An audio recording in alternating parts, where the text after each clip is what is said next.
Sönən küçə lampası altında dondu xəyallarım. Bugün eyni asfalt üstə başqa ayaqqabılar iz salır. Niyə sənin adın yazılıb buludlara? Niyə mənim səsim ilişib bu dar pillələrdə?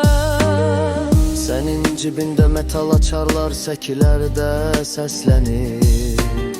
Mənim cibimdə qırışmış biletin arxasında boş arzular yatır. Sən taksi saxlayıb getdin şəhərin parlaq tərəfinə. Mən dayanıb soruşuram bura harıdır və hara gedir? Kim sayıbdı günləri, kim ölçüb gecələri? Biz səyyalın əllə tuturuq, ayı dəlilik hesab edilir. Dünya sənin, dünya mənim, dünya heç kimin. Paylaş paylaş, yenə də bölünmür bu zid ritmin. Sən götür göyləri, mən saxlayım tozlu zemin. Dünya sənin, dünya mənim, dünya heç kimin.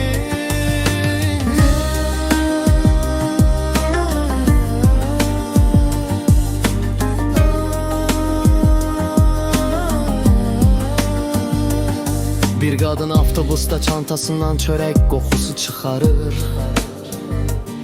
Yanında oturan uşaq telefonunda plastik rəngli ulduzlar yandırır, söndürür. Həyat eyni anda aclıq, eyni anda şən mahnı. Biz də like atırıq kədərimizə sakitcə.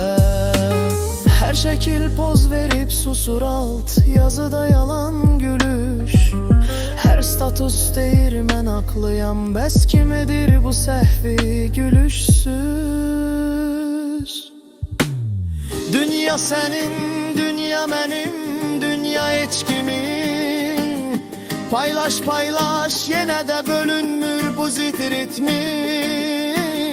Sən götür göyləri, mən saxlayım tozlu zemin.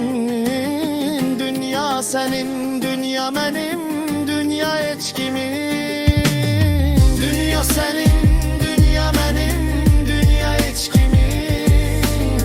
Paylaş paylaş.